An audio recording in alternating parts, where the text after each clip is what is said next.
Everybody listen to We're Not Wizards, because we are the best, and we're not wizards, no matter what anybody says. Goodbye.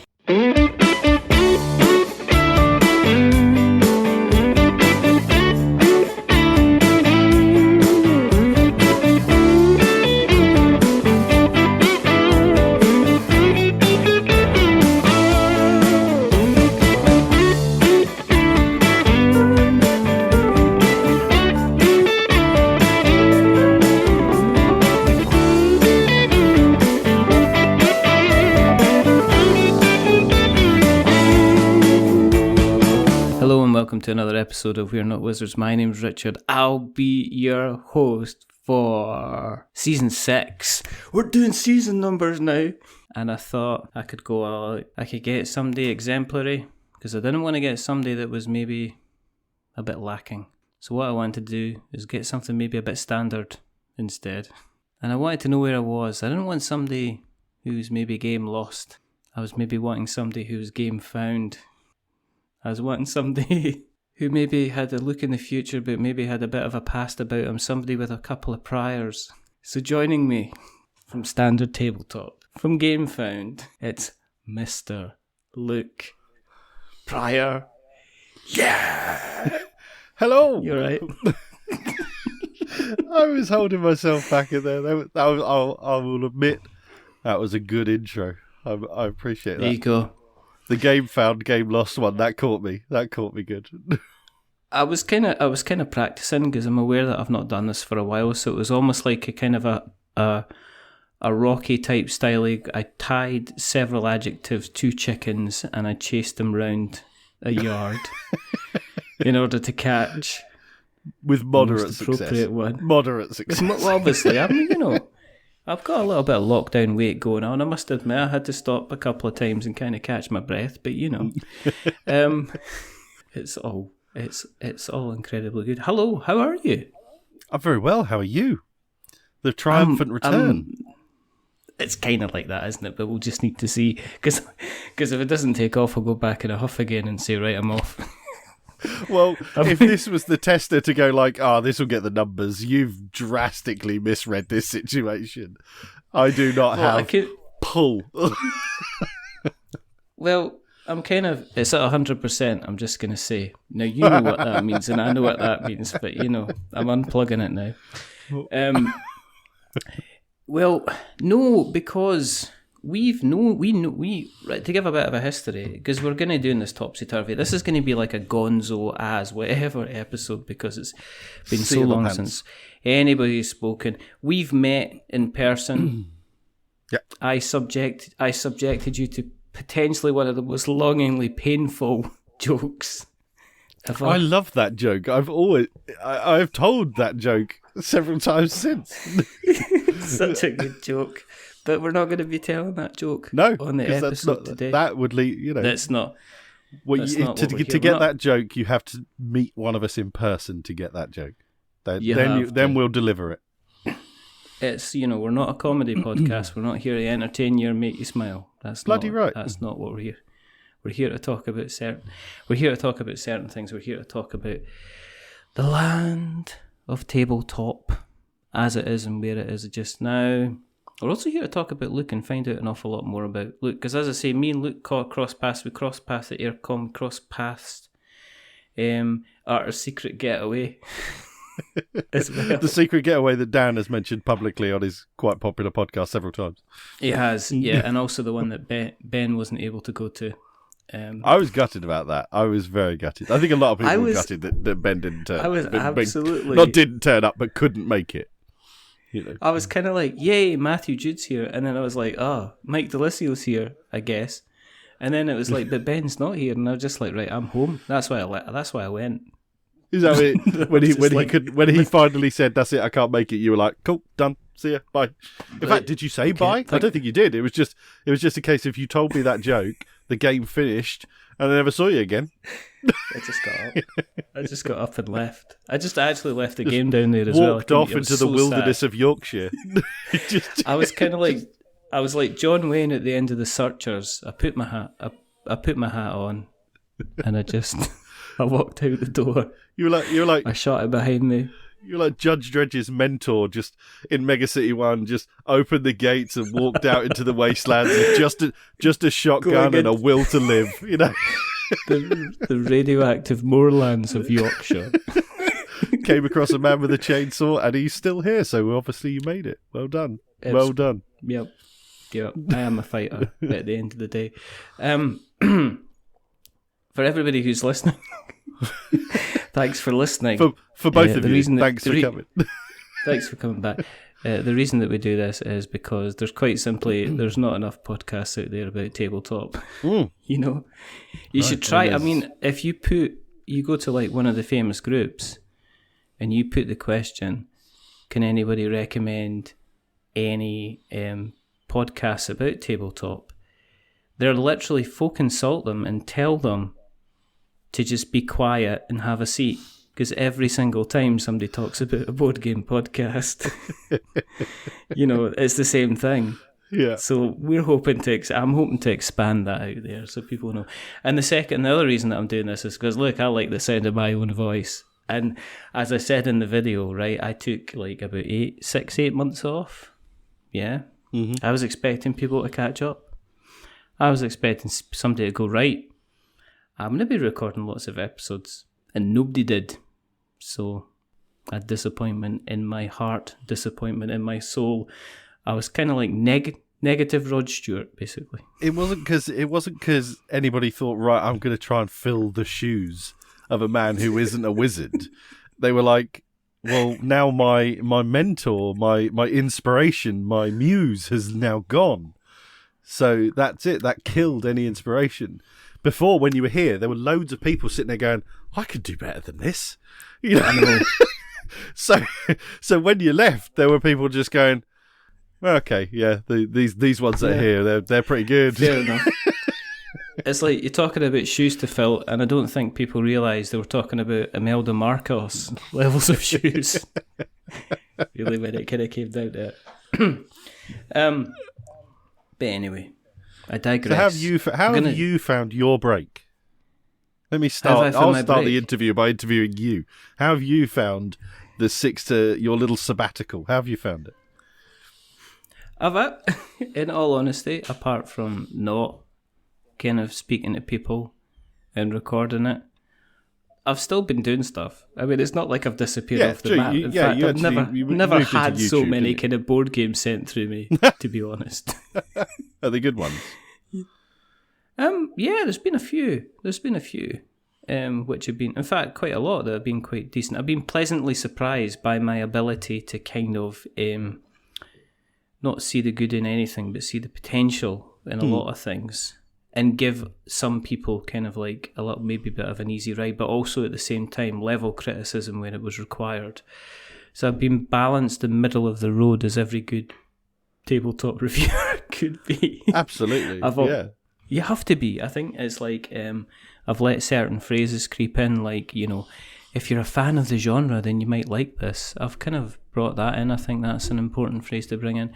No, I was YouTubing, making videos, learning that, doing some more writing. Did you enjoy it? Did you enjoy all the editing and stuff? Actually, I did, yeah. I did, yeah, because it's a new skill and it's new fun, and you learn all these little tricks and stuff like that. And also, you realise that whereas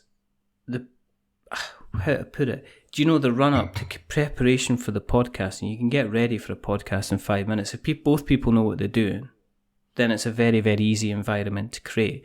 When you're creating a video, you're looking at your lighting, you're thinking almost having a storyboard what your shots are and everything like that to make sure you get in. The number of times I had thought I'd recorded everything, and then a couple of days later had to set everything up again so I could record some missing bits. Oh, it's just, so it was a bit, but it was fun learning kind of all these new kind of skills and stuff like that. And now I've got my very super fast charging phone, the recording of videos and stuff like that is very, very, very easy. And the stuff that you're able to do is, I know, I was kind of like you kind of think, do I get new equipment? Do I invest in kind of like a really expensive kind of camera to make it look really good? And I was like, no, I didn't need to. Just needed to say yes when they asked me if I wanted to upgrade my phone. That's all you needed. Yeah, it was fine. It was absolutely fine. I'm So pretty there we sure go. that's how the Schneider Justice League cut came around. He filmed it first, and then he upgraded his phone, and then we got this 4-hour version. And it's because Vodafone just gave him a quick call, and they were like, the iPhone 12 Pro's out now, mate. This iPhone 12 Pro is amazing. You'll get Ben Affleck in 4K. And it's amazing. Batfleck will never look so good. We'll get rid of that weird little floaty lip that Henry Cavill had on your Samsung. That was a slow-mo feature. It was like a slow-mo feature. Exactly, the slow-mo. Like he clearly had an iPhone. He clearly had an iPhone. He's not. He's clearly got this. Clearly got that. That's what he's got, like a slow-mo feature on his phone, and that's what he did it. Somebody said to me that if you actually played all the slow-motion parts of the Snyder Cut at normal speed, the film is only 92 minutes long. That might be half true. There is a lot of slow-mo in that. There is a lot of stuff that's kind of like that. It's like, it's kind of like, so what do I have to do then, Barry? Well, you just need to sign the form, Bruce. Here, let me give me that pen. Operatic music over signature in slow motion. Exactly. With a kind of like the airwaves as the ink impacts the kind of the paper kind of swishing back and forward. It's ironic very, actually very that Flash spends almost the entire time in the movie moving really fast in slow motion. They hardly ever actually depict him going really fast. They hardly ever see the reality of Flash. You see this slow down. I'm just seeing my miming, and like Richard's miming is not coming across. But it's yeah, like you never see miming. Flash run fast. Absolutely. You see him run Absolutely super fantastic. fast in slow mo. The scary thing about having you on the podcast is that you know what you're doing in terms of broadcasting, because you were doing stuff with Captain Cook himself when you were doing on a Mark have regular done quite basis. a lot. Yeah. You've done like tons of stuff. You're like almost like some kind of miniature media empire without obviously the commitment to creating a lot of content. I think I'm a You little were bit. occasionally doing it now and again. I think I'm a little bit like Puff Daddy or Sean Combs, whatever P Diddy, whatever his name is this semester. I think I'm not the front man. I'm not what you came to see, but I add quality to the product, and I'm always there. I think that's my I think it's good to have. best I think way it I is good can, to have faith in yourself. I think it is good to have faith in yourself. misplaced faith, but delusional. faith nonetheless. Delusional. Yeah, absolutely. I was going to say Yeah. You could say misplaced. I could say potato. Delusional. Delusional's a bit much, but all right, yeah, okay. But yeah, me and Mark have done a lot of stuff. Yeah, we did the ranking for ages, which seemed like bloody forever. Yeah, we did that for ages. Then we did a hell of a lot of quizzes over lockdown. How many? 1, 2, 3, 4, 5, 6, 7, 8. We did like 16, 17, 18 episodes of the quiz, and we're doing that again in April for a one-off for when aircon can't be aircon. So we're doing aircon quiz. It's very, very, very sad. It's very, very sad sad indeed. But you're in an extraordinary place, and this is where I turn back into my Michael. I don't think Parkinson, Hilgi in somebody Norfolk's called me. extraordinary, but yeah, all right. Yeah. Well, do you know what somebody It's said pleasant. to me the It's other not day? extraordinary. Somebody said to me the other day, they said to me, you're kind of like the Lorraine Kelly of tabletop. Yes, you are. Although you wear a cardigan Hello. better than her. I do. Oh, hello. I do, and at least I pay my taxes. But anyway. Truth bombs dropped on Lorraine Kelly. Are you listening, Lorraine? She does. I'll be getting an angry text when this comes out, I'll tell you that. She started watching. She started listening because she heard that she was considered the Richard Simpson of daytime TV. Poor woman. And she was like, "Ooh, But you're in the extraordinary position right? And I'm going to cut across you and take over this conversation because I know what you're like. Sorry. You're like a red rag to a bull, even with your top, which doesn't look like it's not a red rag. But you're in the extraordinary situation where you are, unlike a lot of people who look to having a career in the tabletop business, and you actually have found yourself in a career in the tabletop business with GameFound. Yeah. Which has had an extraordinary kind of period of growth. And I kind of, for those who aren't aware what GameFound is, it's like a pledge manager. And that means if you, and for those who aren't aware what a pledge manager is if you go through, like, say, Kickstarter, then basically once all the funds are collected, then sometimes some of the projects, what they like to do is they like to organise the ability for people to pledge extra money after the event, but also it allows the individual to be able to control and see where we are in the project. So for an awful lot of time, GameFound was sitting in the background and a lot of really big campaigns were using it. And then over the piece, GameFound have actually turned around and said, we're now going to be offering our own kind of our own platform to allow people to kind of crowdfund. Mm-hmm. And you, at the moment, you're involved in that. You're working in that. I am. So how did that kind of come around then? It was certainly. I mean, I won't sit there and go, when I joined in September and I pitched the idea, No, I mean, when I joined in September, it was not really news to anybody out there. For a little while towards the end of the year, it was kind of like one of those the worst kept secret in board gaming. Yeah. But it was news to me when I joined, and I got told it in my first week. I didn't know about it in the interview or anything like that. So I mean that's been a really exciting thing to be a part of, because it's kind of the way I've started describing it is it kind of feels like being part of a little sort of board game revolution sort of thing.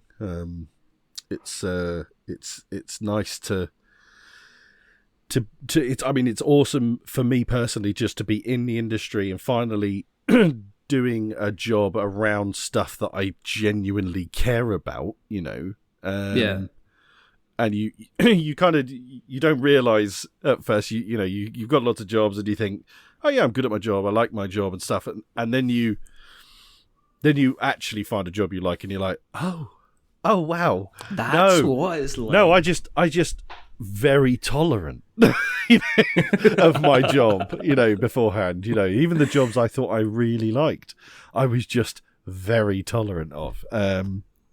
So yeah, I mean, I already thought I had joined the industry at one point because I joined Zatu for a little brief window and I set up the board game cafe, and I left Zatu because I kind of realised, one, the work-life balance for it just didn't work, and it was really affecting my son, and that was something I couldn't reconcile that in a way that kept me working for Zatu, basically. So I had to leave, and that was a real dark time for me because I left a very stable job with Screwfix, big, massive, nationwide company, loads of room for progression if you want it. Kind of took the bit of a risk with Zatu, thought, yes, that's it, I'm in, I've got my foot in the door, I'm in the industry.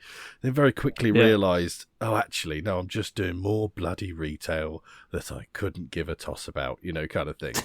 And that really sucked, and it was real hard, obviously being a family man and having a mortgage, to just go, I've got to leave, and I stepped right back from management and everything like that, and started just working in a local restaurant and being a waiter for tips, and that was all good. And because the restaurant was just down the road, it was perfect, because all of that work-life balance that was kind of like a bit of an issue with Screwfix and most of my jobs beforehand, because I've always worked unsociables, weekends, evenings, and stuff like that. It's been my career. Yeah. So then when I was, although working unsociable hours, I was just down the road. I wasn't a manager anymore. I came home and I didn't have anybody emailing me saying, do you know where you put last year's audit paperwork? Or did Brian fill out a return to work form when he came back because he had a cold last week? And none of that nonsense. You know, I could literally just leave work and leave work, you know. So that was a really nice time for me to just not care about work. And then for those who know him, Martin Poole, who previously worked for GameFound, I've kind of known him via Facebook and meeting at Aircon and stuff like that, because he's very good friends with Nick Welford, who I knew very well with Zatu and stuff like that. So yeah, we kind of knew each other reasonably well. And basically when he got an offer from Backakit to leave, that kind of was an offer he couldn't refuse. Not saying Backakit are the mafia, but but yeah, so he got an offer that he didn't want to leave GameFound, but he got a really generous offer. So he said to Marcin, the CEO of Awakened Realms of GameFound, he said, well, this is the guy who I think should replace me, because he came on a very similar path to me. He was a Trade Plus manager at Screwfix, and in a outgoing personality sense, we're very similar. We'll talk to anybody, and we're not shrinking violets. Not maybe quite as vocal about some things online as Martin Poole has been in the past, but he knows that. Look, I'm zipping. The mouth is being zipped up.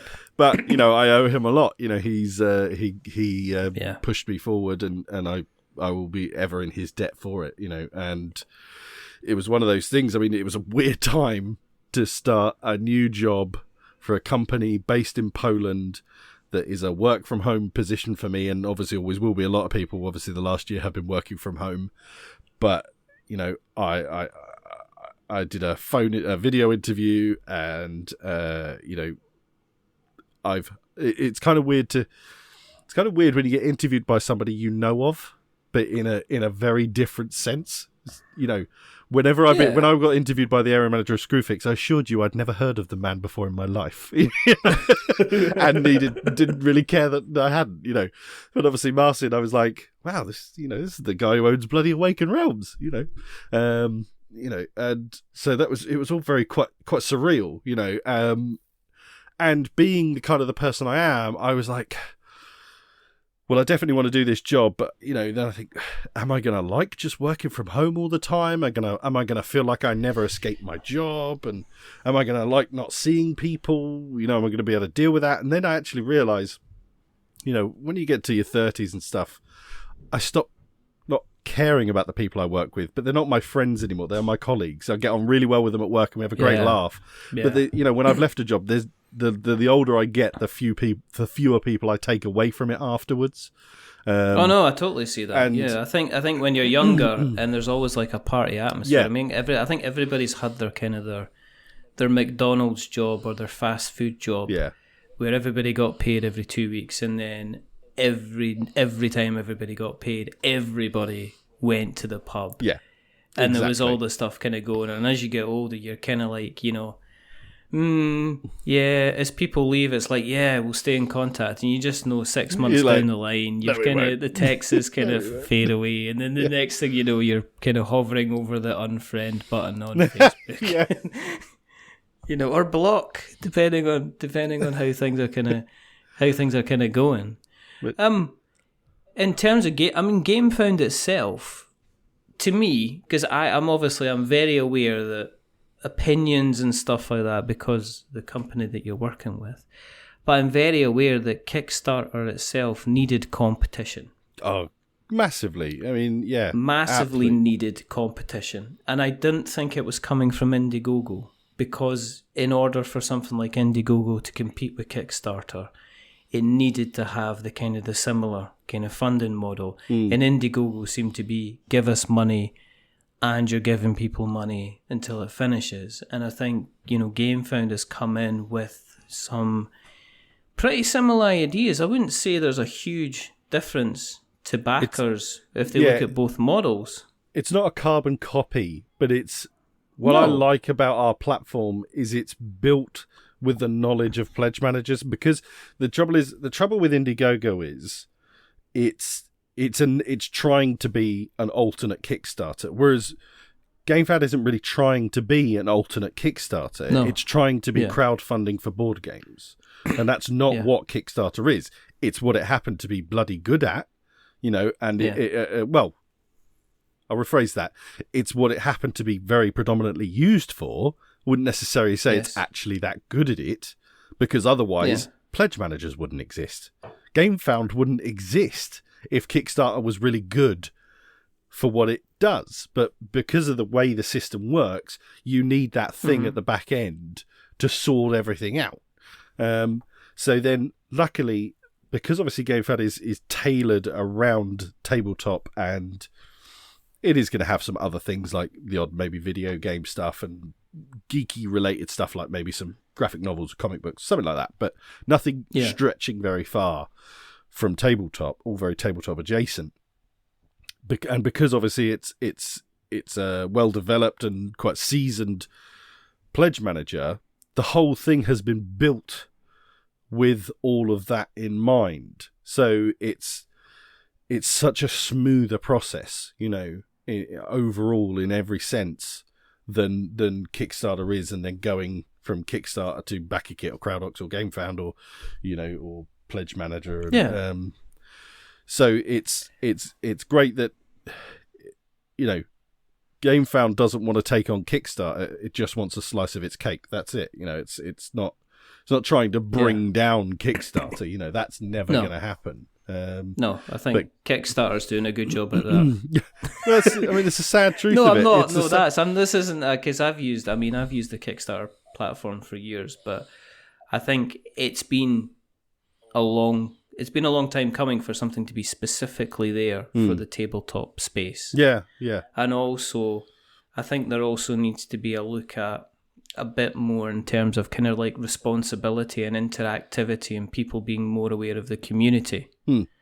I've seen a lot of cases, and you hear about them and you see them actually in the news about kind of fraud cases and stuff like that. Was the Hero Quest remake was one of them, where I think there's a company in Spain that's currently kind of the people have been arrested over it and stuff like that. And the thing that always kind of bites me a little bit with Kickstarter is, or any crowdfunding platform, is it's the same model with kind of like Patreon, it's the same model with any of these kind of platforms, is that we're kind of providing a service, we're willing to take the money, we're not willing to have the responsibility with it. Now with GameFound, is there because you seem to be more focused on specifically on going straight into kind of like the tabletop side of things as well, does that mean are you more picky with the projects that you pick? Because you don't seem to be kind of getting in, Cards Against Humanitarians. There doesn't seem to be 15 of those projects currently on GameFound. At the moment, we are in like a closed beta, so it's invite only. And we've had obviously a lot of requests to come on, to the beta, and people saying like, when's it opening, which has been so encouraging, like ridiculously encouraging, because it was very much one of those things where we sort of flicked the switch. It was like, well, let's see what happens, and as if nobody turns up. It's like me and my YouTube videos. Yeah, it's like no, my YouTube videos and my Twitch streams. Can't even get my mum to look at them. So, like, Mum, can you watch this for 7 hours, please? On repeat. Thanks. It was one of those things. I mean, when that first day, when Vanguard got announced and stuff like that, and I was trawling through all the groups on Facebook and everything, and the general buzz was so positive, and I was looking hard for all the criticisms because I knew they'd be there. It's social media. I didn't look on Twitter because nothing positive's on Twitter. So, except your one very famous tweet. It's one of the few things I like on Twitter. You're all welcome. You're all welcome. So, everything was really good. There was a few naysayers and stuff like that, and that's fine. You can't please everyone. You never will, and you'll break your back in two trying to do it. So, fruitless task. So yeah, I mean, it's been really positive. It's been really well received. So we we started off. Obviously, Vanguard was an obvious thing to start it off with, and that's kind of a lot of people sit there and go, well, yeah, well, when it's not Vanguard, we'll see if it actually works. It's like, well, at the end of the day, that is also GameFound and Awakened Realms. They're not the same company, but it is still pretty close. Yeah, it's like, well, we're gonna do it. We have faith in our own thing. As it were. Were you surprised with the reception that ISS Vanguard got? Because I kept looking at it and just going, This is ridiculous. It was said. What do you mean? The money it was going to was it probably phenomenal. It probably didn't do as well as it would have on Kickstarter. Probably would have done a smidge better. There is definitely, I fall into. I'm a bit ambivalent about it at the minute because I see both sides of it. So in one sense, people say, "Oh, well, there's the draw of Kickstarter," and I get it. But then there are, Kickstarter does show you every now and then goes, "Oh, you might like this," or when you log into Kickstarter, you might like this. I don't really look at much of that, but then I'm not one of these people that browses Kickstarter. And from what I can tell, there are those people that does exist. Well, in fact, I do browse it, but for work. I never did before. But then there's the other thing where I say, well, I actually feel at this stage where GameFound has a draw, whereas Kickstarter doesn't, because Kickstarter has a draw in the sense that it was your only choice. GameFound has a draw is at the moment where it's all sparkly and it's new and it's shiny and we're all magpies looking at it, wanting to have it, and people are talking about what the next thing on GameFound was. That was actual news rather than just this thing has gone to crowdfunding, whatever that may be. So that I think is a very positive thing for GameFound, certainly in this first probably year or two. That people will be talking about the next things going on GameFound. Yeah, because you had Lucky Duck put their game on, Kingdom Rush, the latest version of Kingdom Rush. Yeah. And then you've currently got Robinson Crusoe, Portal Games. Yeah, Portal Games are going gangbusters, doing like insanely well. But I mean, when it got an, I was on a call with Marcin and he was like, "Here, look at this. This is coming," and he showed us through it, and I was like, "Oh wow, this this is this is a bit special." But I'm a big fan of Robinson Crusoe anyway. But then when I saw what was coming, I was like, "Oh, this is going to be pretty bloody big." And then when you see like the draft pages go up where you can sit there you can click to follow it and stuff like that, and it was like 10,000, 12,000, 15,000, 23,000. I tried to think how many followers it was by the time it went live, and every time I go back and look, it's gone up, and it's just doing really, really well. But it's a beautiful, beautiful production. If you like the big grandiose productions, they're not for everyone. So is your job to kind of almost like do the business development side of things, kind of help kind of start to generate these relationships with as I was saying initially, we were in this sort of closed basis, so we were invite only, so it's like it's people we either know very well, we've had a long working relationship with, such as Lucky Duck, and or people that we know full well know crowdfunding. They know their stuff. They've done it plenty before. They've got really good proven experience, so that's been that's been really good. And then eventually, probably end of July, somewhere in August, that sort of territory, maybe a smidge earlier, that's when we'll open for submissions from anyone, know, and they will be vetted. It's not just going to be a case of, go for it, kind of thing. There's lots of processes you're going to have to go through, legality stuff, paperwork, proof of bank accounts and blah blah blah blah blah, and all that sort of everything like that. Try and we'll do our best we'll do as much due diligence as we can. We even went to the point with some of the ones that came on who had like either not outstanding Kickstarters or Kickstarters that were outstanding, but we said, look, we need proof of where you're at. We know you're saying you're where you're at, but we want to see images from the factory, blah blah blah. We want to see, So we're doing as much due diligence as we can, and we will continue to do that. And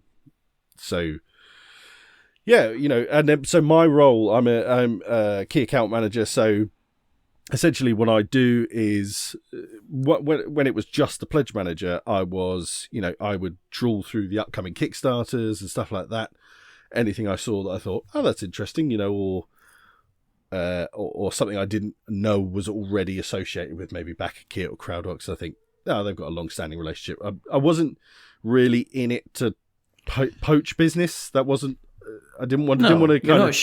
And also, also obviously, Martin obviously went to Backer Kit, came from GameFound, and we kind of basically had a sort of gentleman's agreement. Said, don't come for all of my accounts that you've left behind, and I won't start coming for yours, kind of thing. It's one of the nice things about the board game industry. It's extremely respectful. We kind of, it's like you're all in a bit of a team. You're all in it together. I'm sure there's some bad relationships out there, but that's not a general gist, I've heard some stories about some of the Backery Kit type people. Kind of, there's been kind of crosswords in the past between people and stuff like that. So I'm aware there can be, but that's the same in kind of any kind of business. One of the things, I don't even expect you to answer this question. One of the things that gets leveled at Kickstarter is that it's not a level playing field for people who are coming with a really good idea but don't have the kind of the marketing spend or the knowledge and stuff like that. Are you just saying, well, we're here to provide this service and that's it? Or do you think is there a place for the smaller guys now? Or are we just going to continue to see the really kind of big, huge guys funding well and stuff like that? I think it's a hard one to say. I think GameFound will be a better place for those smaller, Bob in his shed at the bottom of the garden projects, kind of thing. The more original intent of Kickstarter, those things that when this all first kicked off, the things that were genuinely small companies who needed this was the birth of those companies, kind of thing. And obviously that's just so evolved over the years now, and crowdfunding's become this kind of weird integral. It's like an internal organ of the board game industry now. It kind of doesn't survive without it. It's like if we took it out of us now, it would all slowly wither and die, kind of thing, or the industry wouldn't be the same in many ways. So I would hope that, yes, I think certainly for the first good period of GameFound's existence in crowdfunding, I think, it probably is a better place. And the trouble is, though, that the world of the board game industry has evolved so much that the marketing is so important. That there's just so many out there. I mean, look at, it's no different to the content creation world. You know, it's how do you start a podcast now? You know, it's really hard to stand apart from everybody. Well, I mean, now that I've started recording again, the answer is you don't. Well, exactly. I mean, like there was a brief 6 to 8 month window. There was a brief 6 to 8 months window. But they didn't take it. They didn't take it. Well, I multiple times. Yeah. I offered people hosting to host their shows, and I hosted people's shows on my hosting space, and I was waiting to be like standing at the bar and somebody saying, "Hey, mister," and me turning round. You really think this as well? You're not even joking. And there was somebody there, standing there, with their podcast in their hand, saying, "Reach for it." And I was just going to turn around and I was hoping they would shoot me in the ass. But nobody did. But yeah, it's the crowdfunding and the whole just board game production thing is really like the content creation thing, where it's damn hard to stand, and put your head above the parapets and be noticed. Yeah. There's the old guard, as it were, that have been around forever and they've got their fans, and every now and then one kind of rises a bit and moves up to tier 4 kind of thing, or whatever, from the sort of bottom of tier 5, but to get up to those upper tiers of Dice Tower, Shut Up, Sit Down, I mean, I don't think that's even possible anymore. I really don't think, with Geek and Sundry, if you put like Dice Tower, Geek and Sundry, Shut Up, Sit Down, me, no, okay. If you put them at the top, and then you get down to kind of, I don't know, what is it, like Secret Cabal at that point? Blue pig, yeah, pink blue pig, pink You're pig. looking at no pun included. Oh no, yeah, no pun included. Yeah, you're getting kind of that kind of thing. Slicker drips. Yeah, we're getting into silly names. Board Game Barrage are probably up there now. I don't know what their numbers. I don't really want to give them any type of publicity on this show at all. Fair enough. I don't want and anybody then you get down to, This Game Is Broken is probably up there, I would think. Brothers Murph and stuff. Yeah. They've got a lot. They've got quite a decent pull. Watch It Played. Oh my goodness! I just did an entire parody video about Watch It Played, and we haven't even mentioned them. But then then you get up to, obviously, also like Sporadically Bored and stuff like that. It's really hard. It's really hard to get in amongst the mix of them alone, let alone to really the one sort of whoever it is beneath them. Yeah. And I think it's exactly the same in the board game world. It's exactly the same in the crowdfunding world, that you need to have you either manage to catch a lightning in a bottle, and for whatever reason, some little clever bit of marketing, or the sort of the patronization of somebody who has some weight behind them. They're just they're rare. They're rare little things that come along. But it's one of those things you can't, never say never, and I think, GameFound's a great spot for those people to not feel so, so much like a small fish in a big pond. You are still a smaller fish in a big pond, but it's just not Loch Ness that Kickstarter is, kind of thing. It's not as it's not as big and pondy. No, it's not as big and murky a pond. It's more like Pontypandy, cryptids in it. Big pondy full of sharks, and I don't know where I'm going with this. It's got to the point now where, people go, "Oh, when should I release a Kickstarter?" And then they do release it, and then they're like, "Oh, bloody hell! I didn't know that so and so was going to go live, on the same Thursday or whatever." It's Kickstarter Tuesday. I mean, there is Kickstarter Tuesday, which is basically Look at Tuesday. There's only 52 Tuesdays in a year on average, so you can't. You've got to eventually press the big green button and and hope, and a lot of them, they cancel because because their goal of 50,000 was only beaten by 40 times, and they really wanted it to be beaten by 150 times. But Exactly. the farce of the goal is something that baffles me in crowdfunding anyway. Stretch goals are another thing that baffle me. Talking of things that baffle me, why when you went into content creation, you called yourself Standard Tabletop and not Painting with No Prior Experience? Because I didn't bloody think of it. That's why.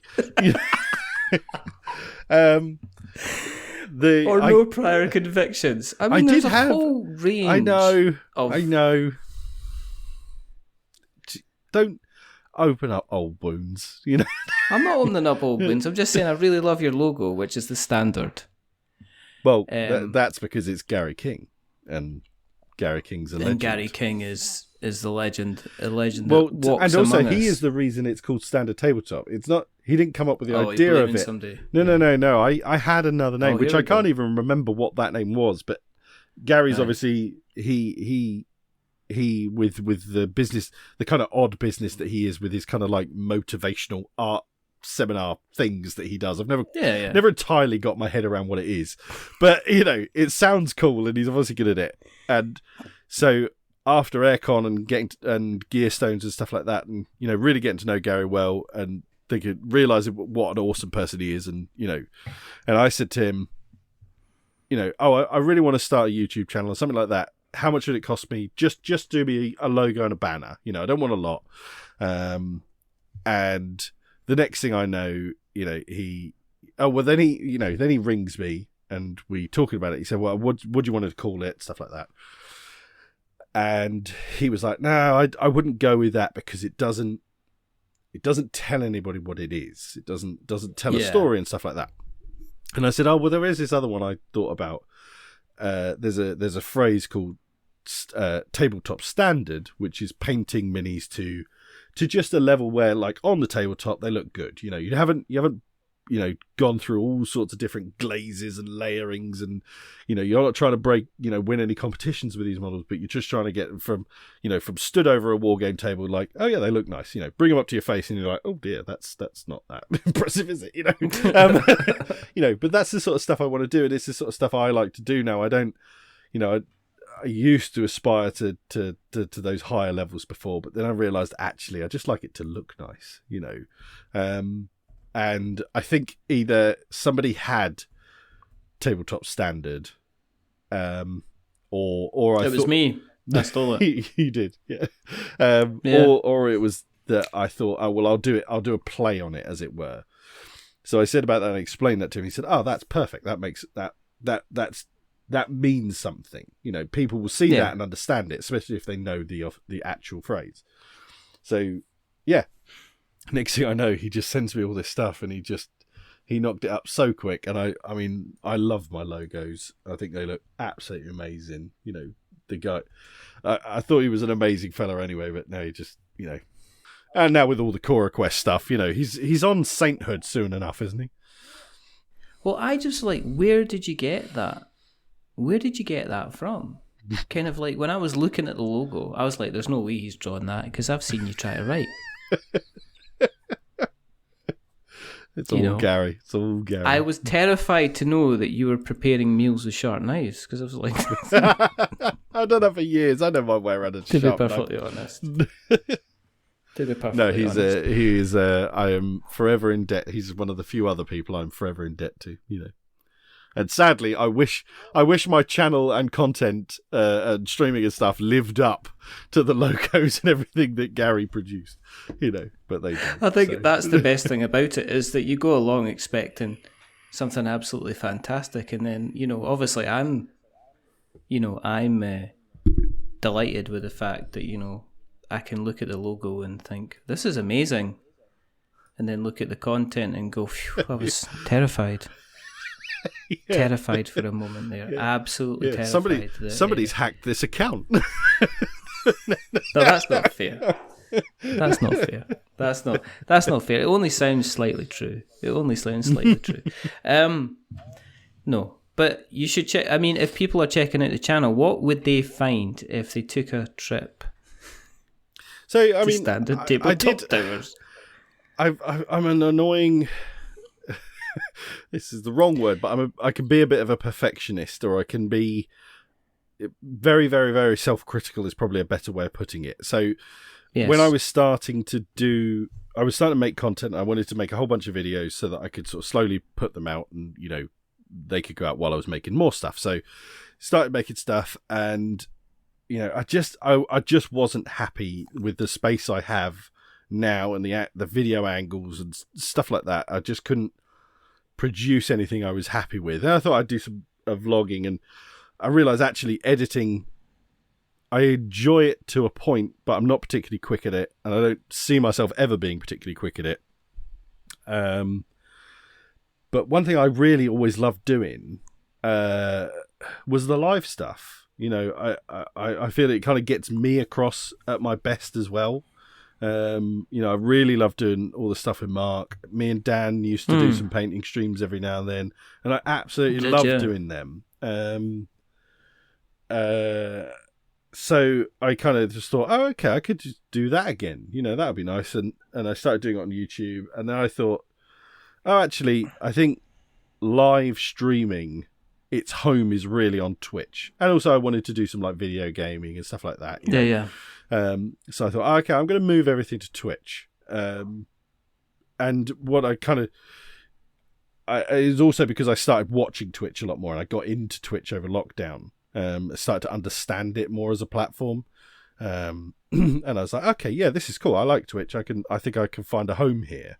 And at some point, I probably had aspirations of having subscriptions and stuff like that. And then I kind of realized, actually, I don't want any of that, because I don't want the commitment and the what's the word I'm looking for, the feeling of the feeling of obligation to do stuff. No. I know a lot of Twitchers. Do you call them Twitchers? I think so. A lot of them. Yeah. I think they Twitch. Yeah. Especially You're if they're a Twitch on their streamer, seventh live stream of the day. Yeah. But you see them, and you see that they're, especially the ones that have maybe had to take a day off for illness or been away, and the first thing they do is you get like half an hour before the stream begins of a grovelling apology as why they weren't there, because people kind of... Exactly. I expect you to be there because I'm paying you $5.99 a month, which you get half of. Yeah, exactly. Exactly. And then, like, one of the other things is, obviously, I moved over to Twitch and stuff like that. But then, like, a lot of the people, like, some really nice, and I mean, I say a lot of people, not a lot of people, but I had some really, like, devoted people who, when I went live on YouTube painting, they would come along and have a chat, and I and even to the point of, like, they would come in and be like, I'm really sorry, I can't do it tonight. Have a good stream, blah, blah, blah. I'll try and catch it, I'll watch it on the catch up or something. I'd be like, that's really nice, and only one or two of those kind of was into Twitch or liked Twitch. So I felt like it was like I turned my back on my kind of very first people who enjoyed what I was doing, or I feel sort of supported what I was doing. So then I looked into it, and I found Restream, and I was like, oh, okay, so this thing allows me to do YouTube and Twitch at exactly the same point. I'm streaming to both. Right, okay. And one of my friends who does a lot of Twitch streaming kind of just for fun as well, but he does have some subscribers and stuff like that, but he said, oh yeah, Restream's really good, but when you get affiliate, which is like the Twitch monetizing, you won't be able to do that, because Twitch says in the terms, for the first 24 hours of a live stream, it's Twitch content. You can't be both. So I was like, bloody hell, this is why nobody does it. And I had wondered. I was like, why is nobody else doing this? And then I thought, well, sod it. I don't care. I don't want the obligation of somebody who's subscribed or thrown me bits or whatever, or all this crap. I just want to sit here and paint or play a game or whatever, and for some people to come along and have a natter and enjoy it.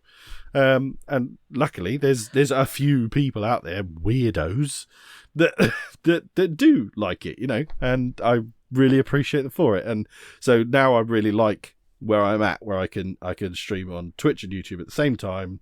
And the people who I'd sort of initially turned my back on, they've come back, and it's great, and it's really good. I've got to the stage now where I could be an affiliate. I think I might have to tick a streaming often enough box, and then I'll get the email. I'm really looking forward to the Twitch email coming and saying, "Congratulations, welcome to the affiliate program." And no. Piss off, Bezos. Piss off. Just wondering if you just to start being passive aggressive with people as well, just to say, "Oh no, we're at 49 followers. If we get like 50." No. I really look forward to being able to tell Bezos to shove his affiliation. See, because you're like the Bob Ross of miniature painting. I know. I need a like that haircut, but I'm not that bad. It's kind of going we're just gonna do the eyes. We've got a happy little space marine. Just lovely. It's like nothing wrong here. That purple's gone where it's gonna go. Look at that lovely little happy little bloodstain. Happy little bloodstain. And then I'm just gonna dry brush it. And then we're just gonna dry brush it, and then dip them in. There you go. Look at them. They're gonna be ready to storm the castle. Maybe I should do. I've looked at other streamers and stuff, because there aren't a huge amount of painting Twitch streamers. But there's a few. I found some really good ones out there, but they're all a bit of a muchness, and exactly the same as I am. I'm not doing anything really different. But I had wondered, because the ASMR thing kind of baffles me. I don't get anything from ASMR. I think it's somebody talking very closely to the microphone. It is, isn't it? And they just whisper in your ear. And I wondered if painting a space marine in this way would be pleasing to people, if they could hear the brushstrokes as they caress the model. I was thinking, do I do ASMR space marines? Do I do ASMR painting streams? I don't think I could keep that up, though. You'll end up getting the DM coming through to say, "I really like seeing you painting the Marines, but is there any chance I can see your feet?" Yeah. Where do I send dick pics to? Exactly. It's just that way. Yeah. So you're just gonna continue that? Is it like just a continual hobby? Yeah. It's become an extension of my hobby. One of the things I want to do. I've got a garage to my house that's not attached to the house or anything, but at the moment it is full of crap, as 98% of the garages across the United Kingdom are, and no cars in them. But it's a really good size, and I had wanted to do it last kind of spring and summer, but there was just lots of other stuff that I was told I had to do by somebody in my life. And so Dan's terrible. He is. It's he doesn't know his place. He shouldn't really be telling me what in my garden I should be doing. Exactly. But so this spring and summer, I would very much like to turn that into my sort of studio workshop, wargame room, kind of stuff. And then I might then do more of what I initially wanted to do, but or the live streams will just look a bit better, really. Which is just a win-win, because you get a nicer place to do stuff, and you can put a little fridge there. Exactly. Keep beer in it. Yeah.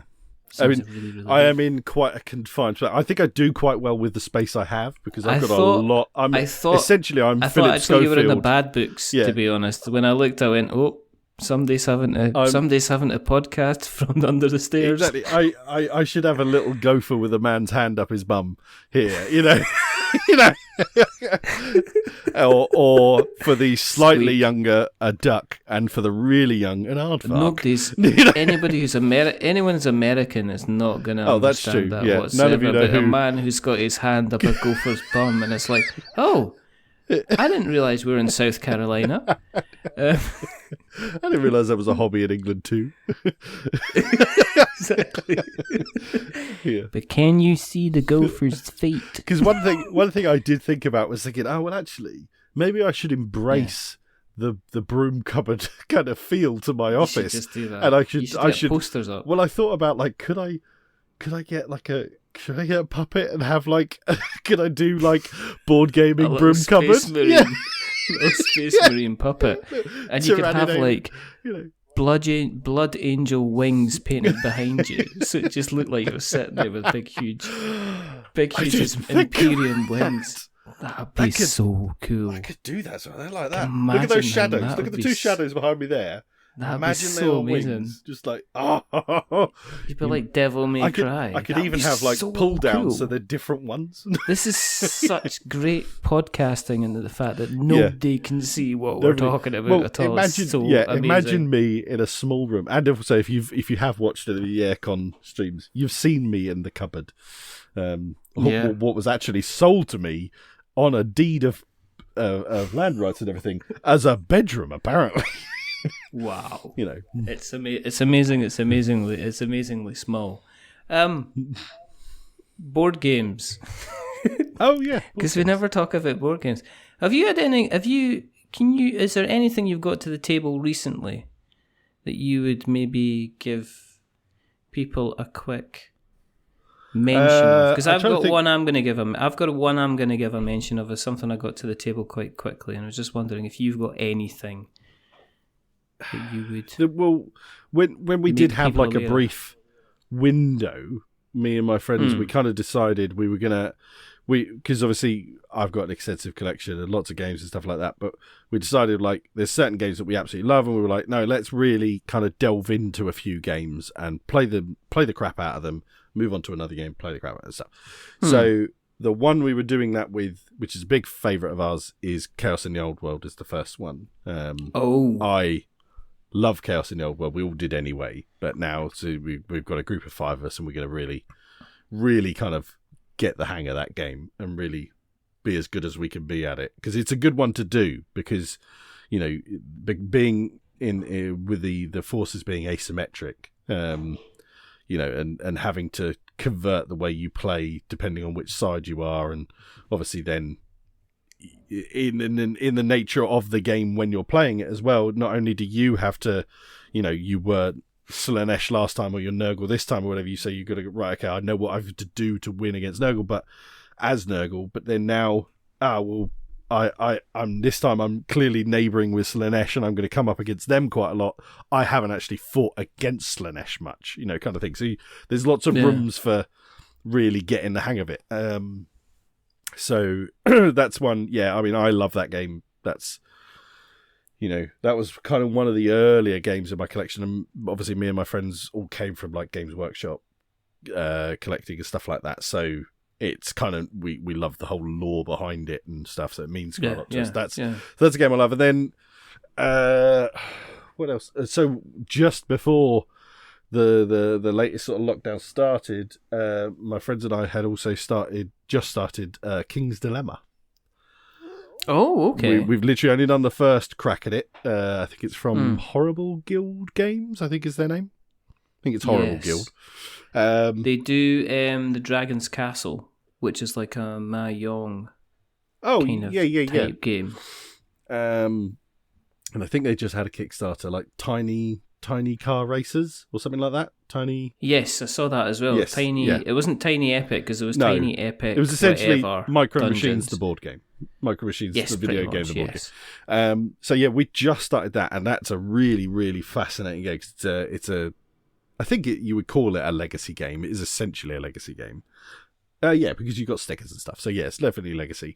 So you basically, it's Game of Thrones. You each play a different house, and all these, was it the King's Council? Is it the council that was in Game of Thrones? Yeah, and then, you all these situations come up. You're kind of running. I think the king has gone missing, I think is in the story. So you guys are all, keeping the empire going. All these weird dilemmas keep turning up, visitors from foreign lands, or blight in crops, or all these sort of different things. Between you all, you have to vote on what way you're going to deal with them, and then you have kind of these resource tracks in the middle. So like you'll have like the wealth resource track and the kind of food resources resource track, and then like knowledge and technology and other kind of standard kind of things. But then also at the start of the game, you'll get like a hidden goal card, which will basically say where you want these tracks to end at the end of this sort of season. Okay.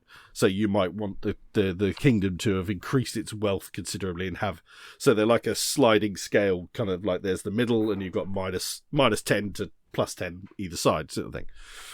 So yeah, you'll be like, I want these in the top third and I want these in the bottom third, or I want everything in this half and whatever. So you're bidding with power that which is your sort of sway and influence. So you're bidding on these things, and then you could kind of like blackball things or step out of things to get a little extra power and kind of build up for something, because you might not care that much. And then you can obviously make deals and all this time. And then through all of this, you're opening up these envelopes with new stuff in it and all sorts of, all this story keeps going. And, I mean, after just one game, we were like, oh, this is a bit good. This is a bit bloody good, and it's one of those games I've said for a long time now. A game has to do two things. It has to be a fun game on the table, but often I really like it to be a fun game up here above the table. I don't mind a dry Euro where you're looking at your thing and you're being as efficient as you can be. I enjoy them from time to time, but I play games to interact with people and my friends, and that's what I really look for in GameFound. And King's Dilemma has King's Dilemma has been indoctrinated. You can hear that. You can see that. He's got what you can't slowly see being brainwashed. Is that Luke's got nothing but GameFound wallpaper everywhere he looks. Did I show you my GameFound tattoo? I can see reflected in his eye. I saw the tattoo down your face. Oh, hang on. Did you see which one of the GameFound tattoos have you seen? Because I've got 7 now. I seen the one where you'd replace the vowels with the faces of your kids. Oh, that's my favourite. It's a beautiful work. I like that. There's a little bit of sense. Yeah. I like this kind of. They came out better than I expected. My son's a little cross-eyed in it, but it's good. It's good. It's 3 inches high, so I don't know. It's kind of really, really, really. I think across my neck was a bold place to put it, but it's the right place. It's gonna do really well for you in prison. I'm not going back. I said that. Not this. You have to commit fraud to be there. But yeah, that really ticks the box of the game above the table, and I really loved that. Played a lot of Marvel Champions as well, not as much as I would like. I haven't had the solo gamer renaissance, revolution as a lot of people have had, over lockdown. I kind of got more back into my painting and stuff like that, and I kind of. I think a lot of people have. Yeah. I think you got that extra couple of hours when you're not commuting every day. I think you end up kind of, what can I use that time for? Yeah. I could use it for painting, which is pretty good. I think myself, jumping into a bit of Queen Domino. Now I'm a big fan of King Domino with the expansion, the Land of Giants one. Is it Land of Giants or something of the Giants? I think that just ramps King Domino up to a really nice level. And I've wanted to play Queen Domino, but I look at it sometimes and think, does it just turn what I think is a really nice, pleasant game into a bit more of a gamer game that I just don't need? So I'm interested to see what you think of it. In the time that we've played, I can wholeheartedly say that it will intrigue and disappoint in equal measure.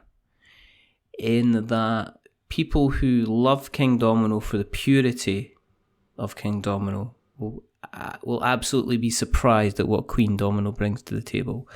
For people who are experienced gamers, who are wanting a bit more crunchiness to their castles, they'll welcome Queen Domino as it contains a couple of it. It's almost like King Domino but here's some extra ways to gain some points, and there's a little bit more strategy involved in how you gain the points. And so when I've played it, it's certainly a much higher age range, I would think, because it takes that little bit extra thinking. It's very fun. It's actually very easy to learn. It's not as easy as the original King Domino, and it's certainly not King Domino Plus like King Domino is with the Giants expansion. There's certainly a whole other level over and above that. Would you say it's a game all of its own? And that it kind of... I would... yes. It shouldn't... Almost, if it wasn't called Queen Domino, it wouldn't be remotely related to it, other than an overarching logic to it. It's definitely very domino. It's still laying the dominoes, and you're still building your 5x5 grid or your 7x7 grid. But then you're increasing the ways that you can score points, because you've got the ability to build buildings on top of certain spaces. Right. And you've also got the ability to actually generate money to build buildings through kind of like knights that you have. You've got an opportunity to bring a knight in, and they'll tax an area and give you coins that you can then use to build buildings. There's also an option to be able to build towers. And if you build a tower, then you bring a queen into your kingdom. And the person who has the most towers, they keep the queen, and that lowers your kind of construction cost. And it also means you get an extra crown at the end of the game. So you can imagine, I was confidently able to put King Domino in front of anybody from about the ages of 5 or 6, knowing that within literally 5 minutes they'd be able to grasp the game. King Domino is definitely kind of more of an 8 or 9 range, kind of going up. I'd probably be quite happy to put Queen Domino in front of folk at the games club, and knowing that they would play it because there's enough strategy kind of going on. But I'm back and forward with it. King Domino was just yes. I remember the first time I played King Domino, because I went, this is quick and simple and elegant, but strategic and fun, and it's easy to go back in. King Domino with the Giants was this is brilliant, fantastic, but you've now got the giant card. Oh well, I've got the footprint, so now you've got the Giants kind of thing. I like the little the extra if you meet this little goal as well. That's a nice just addition. Yes. Somewhere else to look at a point, or two. So Queen Domino is definitely the next stage up. And it's interesting because if you look at the entire range, because there's a even smaller entry-level game called Dragonimo, which is essentially if you match, it's like dominoes. You play 2 dominoes together. If they're the same colour, you get to put an egg token in the middle. If you flip the egg token, if there's a dragon there, you score points. If there's not a dragon there, then you get the mummy dragon. The mummy dragon means you play first the next round. So that's entry level. So it's like there's an entire range that actually sounds of quite games good fun, all though. the way from. That is 4-year-old upwards. Right. That's 4-year-olds, very, very kind of light casual game. Queen Domino is kind of approaching areas of surprisingly more complicated and strategic than I thought. There was definitely some thinking decisions, and that's not. It kind of took me by surprise. Do you feel like, because my logic is that I have no kind of fear that I wouldn't enjoy Queen Domino. I'm sure if I played it, I'd think, yeah, this is really good. I really like it. Do you think, though, I would say actually I really like King Domino with the expansion, as I say. I think it just feels such a real nice, light... It's in the Carcassonne realm for me. Yes. It's very, very similar in that I just enjoy playing it. I don't take a lot of games seriously anyway, but it's very nice and chilled, and it's Ticket to Ride and stuff like that. It's just fun, really nice game. Do you think I would play Queen Domino and go, oh, actually, yeah, I need to own this as well? Or do you think I would just look at it and go, I just don't need Queen Domino? Because it's taken it from this is light, fun, family game to a gamer's game where I think, but now it's got to compete with other gamers' games, and it doesn't quite hold up to them. I would say it would depend on your current collection of games and where you are in your life cycle of how many games you have.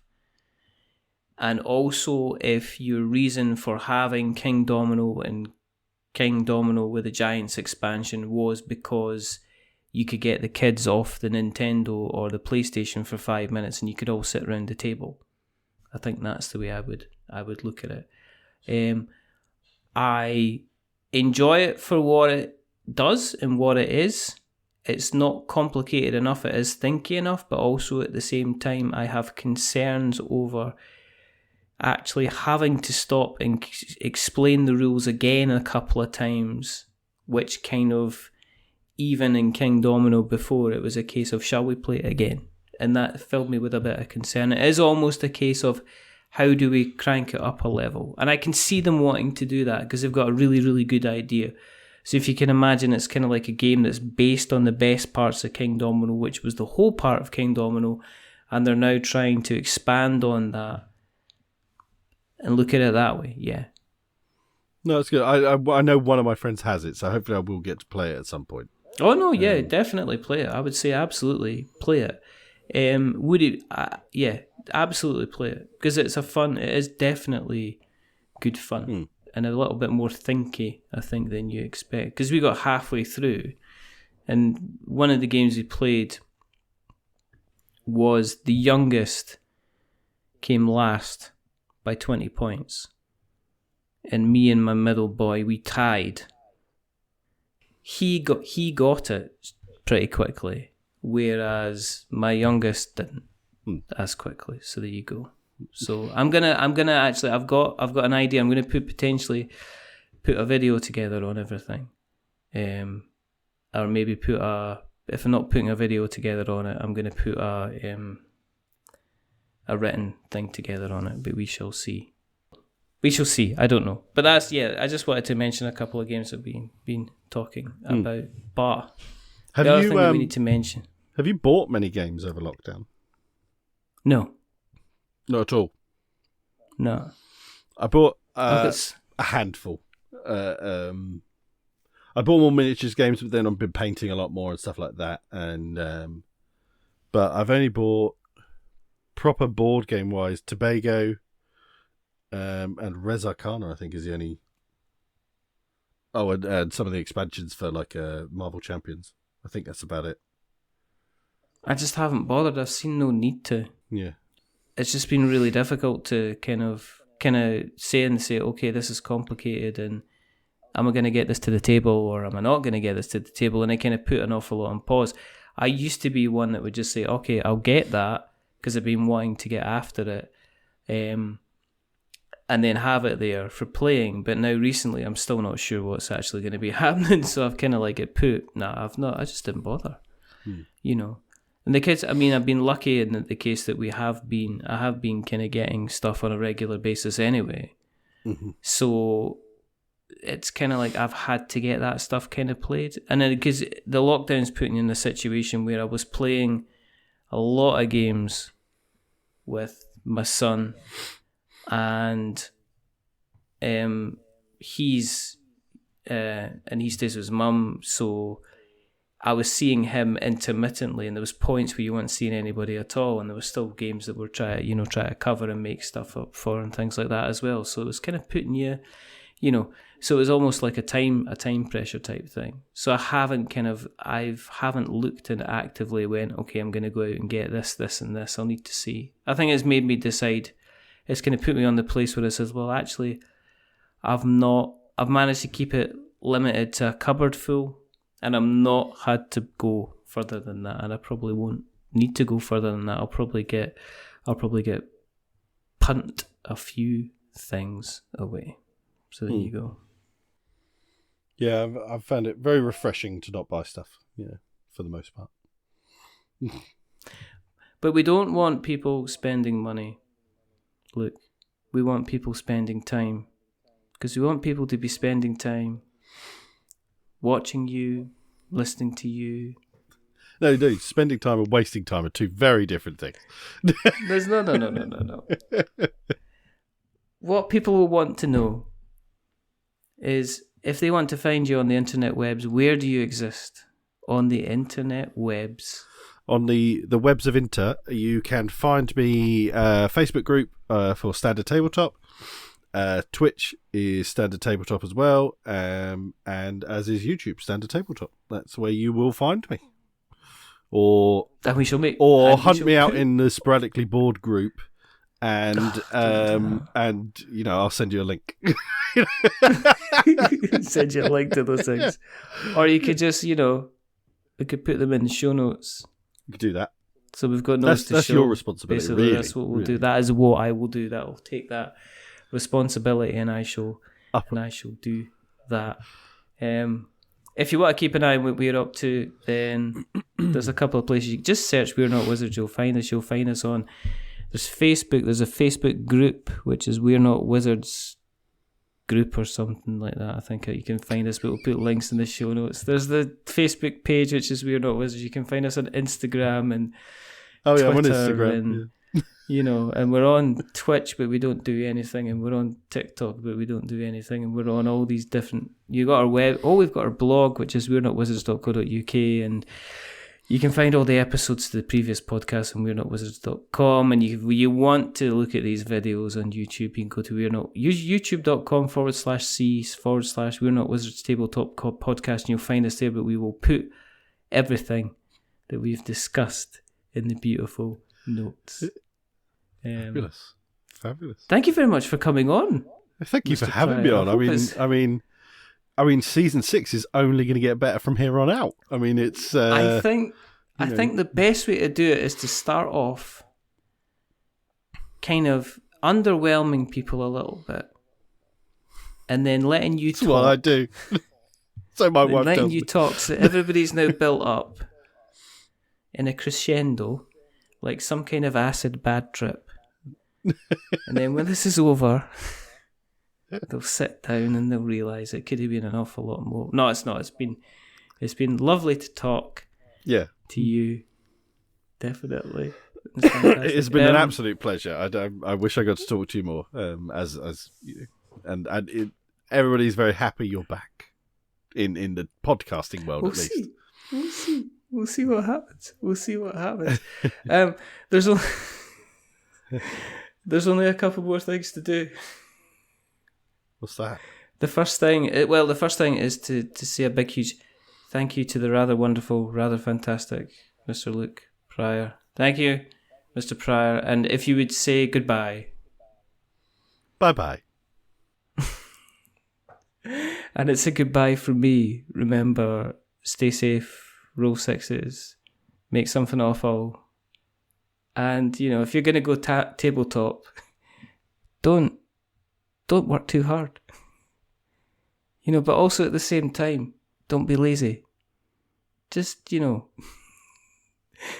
go for something in the middle. It's a bit standard. Because look, it's so very, very standard. But until the next time, goodbye.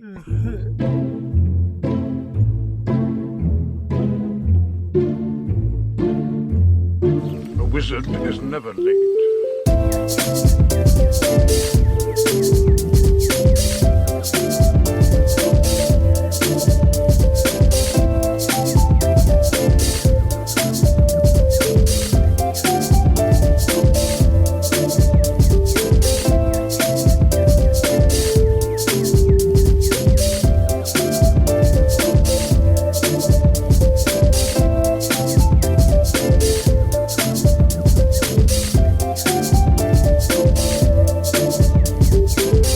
Nor is he early.